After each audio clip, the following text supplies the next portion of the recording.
Kashi news channel, सच है तो बोलेगा। वाराणसी पुलिस की साइबर सेल और चेतगंज थाना की संयुक्त टीम ने साइबर अपराधियों को फर्जी सिम बेचने वाले गैंग के एक सदस्य को गिरफ्तार किया है। गिरफ्तार अभियुक्त की पहचान अजय मौर्य के रूप में हुई, जो चंदौली के चकिया थाना क्षेत्र के भटरील गांव का मूल निवासी है और वर्तमान में वाराणसी के शिवाजी नगर कॉलोनी भगवानपुर में रहता है।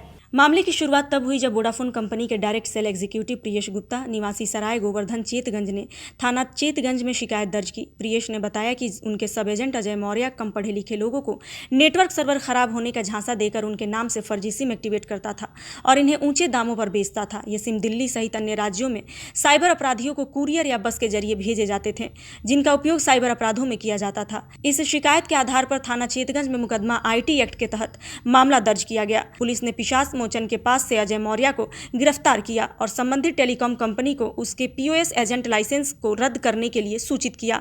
पुलिस ने बताया कि अजय कम पढ़े लिखे लोगों को गुमराह कर उनके नाम से सिम एक्टिवेट करता था और इन्हें साइबर अपराधियों को बेचता था। पुलिस ने जनता से अपील की है कि वे किसी भी तरह की फर्जी सिम या साइबर अपराध से संबंधित गतिविधियों में शामिल ना हो। मामले की जाँच जारी है और अन्य संदिग्धों की तलाश की जा रही है। देखिए, DGP महोदय उत्तर प्रदेश के निर्देशन के अनुसार साइबर अपराध और साइबर क्रिमिनल्स के खिलाफ एक लगातार निरंतर अभियान चल रहा है, जिसमें CP महोदय के निर्देशन में DCP अपराध और ADCP साइबर अपराध महिला के निर्देशन में इस कार्रवाई को अंजाम दिया गया है। इसमें एक DSC डायरेक्ट सेल्स एग्जीक्यूटिव जो कि जियो और वोडाफोन कंपनी से ये एम्प्लॉय था, DSC था, उसका ये पकड़ा गया है, जिसमें ये POS मशीन्स के थ्रू लोगों को गुमराह करके, लोगों को बता कर कि नेटवर्क जाम है, नेटवर्क सर्वर नहीं काम कर रहा है, उससे ये सिम को प्री एक्टिवेट कर देता था।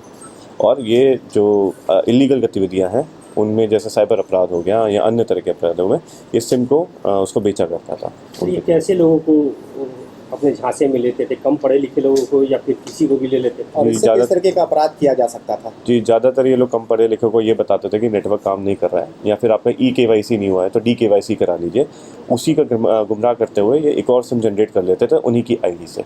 और मैं बताना चाहूँगा कि इन सिमों से जो भी नाना तरह के प्रकार के अपराधों को अंजाम दिया जाता है, जैसे साइबर अपराध हो गया, ये महज ही चाहे 1000 रुपये या 1500 रुपये के प्रॉफिट सिम बेचते हो, लेकिन इनसे करोड़ों का साइबर स्कैम किया जाता है। सर, सिम पर ही OTP भी आता है और इससे अकाउंट भी खोलते हैं, तो क्या इसका भी लिंकअप कुछ निकल रहा है? जी बिल्कुल, देखिए, जो हम म्यूल अकाउंट्स का जो आपने टर्म सुना होगा, जो फर्जी अकाउंट्स होते हैं उनमें इन सिम्स का यूज़ किया जाता है, ताकि अगर हम ओनर तक पहुँचे तो वो ओनर किसी और का निकले। जो यूज़ कर रहा है वो उसकी डिटेल्स नहीं आती, बल्कि जिसके नाम पे सिम जारी हुआ होता है हम लोग, वो बेचारा फंस जाता है। इसलिए आप कभी कभी देखते होंगे कि जो किसी का अकाउंट फ्रीज हो जाता है, जिसमें कितने टोटल सिम है और इन सिमों से क्या अपराध हुए हैं अभी तक?